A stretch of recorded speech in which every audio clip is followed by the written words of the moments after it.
Olá e bem-vindos. Hoje a gente tem em mãos um material de estudo teológico ah, bem denso. Bastante denso. A fonte é a primeira parte de uma lição chamada A Salvação em Jesus. E a nossa missão aqui é desvendar a arquitetura dessa crença, sabe? Mergulhar na lógica do documento para explicar quem é Jesus e qual o papel central dele no que o texto chama de plano de salvação de Deus. Olha, e acho que um bom ponto de partida é a premissa fundamental do material. A salvação aqui não é descrita como um fim em si mesma, mas Como um meio. um veículo. Exato, um veículo. O objetivo, segundo o texto, é restaurar a humanidade ao seu propósito eterno original, algo que teria sido perdido. Certo. E o ponto que o documento martela desde o início é que esse plano não foi uma reação de última hora ao pecado, mas algo pré-estabelecido. E isso, na visão da fonte, já diz muito sobre a onisciência, sobre soberania divina. São os pilares de tudo. Ok, vamos desvendar isso então. A lição já começa com uma afirmação que é a pedra fundamental de tudo. A mais importante, talvez. Jesus não é apresentado como mais um profeta ou um mestre iluminado. Não, ele é o próprio Deus Criador. Uma afirmação bem forte para começar. Muito forte. E para sustentar isso, o material lista aqueles atributos clássicos, né? Eternidade, onipotência, onisciência. Onipresença, imutabilidade. Isso. E claro, ancora tudo em passagens bíblicas, como João 1, que diz que o Verbo era Deus e que tudo foi feito por ele. E o que me chama a atenção na estrutura do texto é que essa divindade não é assim uma demonstração de poder. É apresentada como um requisito funcional. Como assim, funcional? É como se a fonte estivesse dizendo que, para a engenharia da salvação funcionar, o sacrifício precisava ter um valor infinito. A lógica é que um ser humano, por mais perfeito que fosse, só poderia morrer por si mesmo ou talvez por outra pessoa. Certo, seria um para um. Exato. Mas para cobrir a dívida de toda a humanidade, de todos os tempos, o sacrifício tinha que vir de alguém de fora do sistema. Alguém de valor imensurável. Sem a divindade, na visão do texto, a estrutura toda desmorona. Entendi, e é aí que o material nos joga no meio do que parece ser o maior paradoxo de todos. Com certeza. Ele afirma que Jesus, sendo 100% Deus, se tornou também 100% homem. E para não deixar essa ideia no ar, o texto introduz dois termos teológicos bem específicos. O primeiro é encarnação virginal. Sim, que o documento defende como necessária para que ele nascesse fora da linhagem do que chamam de pecado original de Adão. Como alguém pode ser 100% Deus e 100% humano ao mesmo tempo, sem que uma natureza apague a outra. É a solução teológica para um problema que, na nossa lógica do dia a dia, parece impossível. Totalmente. E o que é fascinante é a lógica que o documento apresenta para justificar essa dualidade. Ele basicamente se pergunta, por que ele precisava ser homem? E a resposta é multifacetada. E quais são as razões? Primeiro, para poder representar a humanidade legalmente como um de nós. Segundo, para servir como um substituto, sabe? Alguém da mesma espécie que cometeu a infração. Faz sentido. Terceiro, para poder ser tentado como nós somos, mas sem pecar, provando que era possível. E o mais óbvio, ele precisava de um corpo físico para poder morrer. O texto até usa a imagem do segundo Adão, que veio para ter sucesso onde o primeiro falhou. Fico pensando, se o sacrifício na cruz era o evento principal, e isso exigia que ele fosse humano para morrer, por que o texto insiste tanto que ele precisava permanecer 100% Deus o tempo todo? A parte divina não podia ter ficado em stand-by, por assim dizer? Essa é uma ótima pergunta, e o material se dedica a respondê-la. A lógica é que a natureza divina precisava estar plenamente ativa por várias razões. Primeiro, o que já falamos, garantir o valor infinito do sacrifício. Segundo, e isso é crucial, ele precisava não apenas morrer, mas ter poder sobre a morte para vencê-la. Uma natureza puramente humana morreria e ficaria morta. Claro. Terceiro, o texto afirma que o ato de perdoar pecados é uma prerrogativa divina. Então, para ser o autor do perdão, ele precisava ser Deus. E, por fim, Para ser um mediador perfeito, o tradutor simultâneo entre Deus e a humanidade, ele tinha que falar as duas línguas. A encarnação, nesse sentido, é pintada como o único caminho possível. Sabe, uma coisa que me surpreendeu na leitura foi que a ênfase não está só na morte. Há uma ideia muito forte de que a vida de Jesus em si já era parte fundamental do plano. Ah, sem dúvida. O texto descreve a vida dele como a encarnação viva do propósito eterno de Deus. Isso amplia muito o escopo da missão, não acha? Com certeza, o foco geralmente vai direto para a cruz, mas a lição argumenta que os 33 anos de vida de Jesus foram uma demonstração prática do software original que deveria rodar na humanidade. Software original? Gostei disso. Uma vida descrita como em total dependência do Espírito Santo, com caráter íntegro, cheia de obras de poder. Era um modelo de como a relação entre Deus e a humanidade deveria ter sido desde o início.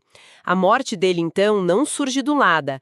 É o clímax coerente dessa vida. E isso nos leva diretamente à crucificação.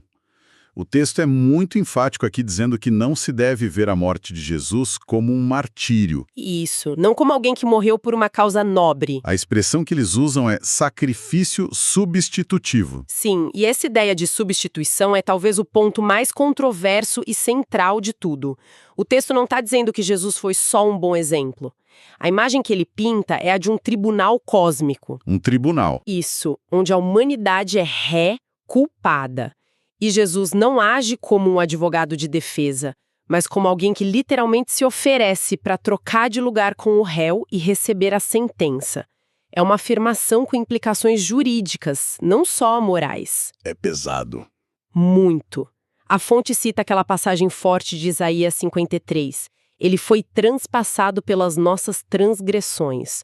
Ou seja, na visão do texto, a culpa era nossa, mas a consequência legal caiu sobre ele. E o documento também dá muita importância ao sangue, citando Hebreus, que diz que sem derramamento de sangue não há remissão. Isso soa quase ritualístico, bem antigo. Sim, e o material conecta isso a um princípio que, segundo ele, percorre toda a Bíblia. A vida está no sangue. O derramamento de sangue, nesse contexto, simboliza a entrega de uma vida em pagamento por outra. Para cumprir o que a fonte chama de exigências da justiça divina, uma vida precisava ser dada. Certo. O sacrifício de Jesus é apresentado, então, como cumprimento final e perfeito desse princípio. Mas a crucificação, por mais central que seja, é apresentada no texto como um problema que precisa de uma solução. Quero dizer, a morte paga a dívida, mas como a gente sabe que o pagamento foi aceito pelo juiz cósmico? É aí que a ressurreição entra como a confirmação de tudo, né? Exatamente, essa é a lógica. A ressurreição é descrita como o fundamento absoluto da fé cristã. Sem ela, o texto argumenta a morte de Jesus seria só uma tragédia. Seria o fim da história. Exato, ela funciona como o selo de aprovação do Pai, a prova de que o sacrifício foi suficiente e aceito. O documento detalha que essa ressurreição representa 3 vitórias decisivas. A primeira é a vitória sobre o pecado, mostrando que seu poder de condenar foi quebrado. Ok. A segunda é a vitória sobre a morte, que o apóstolo Paulo chama de o último inimigo. E a terceira é a vitória sobre o diabo, descrita como um golpe fatal em seu domínio. A ressurreição é, portanto, a garantia de que a justificação, o veredito de inocente para os que creem, é legalmente válida. E depois da vitória, vem a coroação. O próximo evento que o material aborda é a ascensão.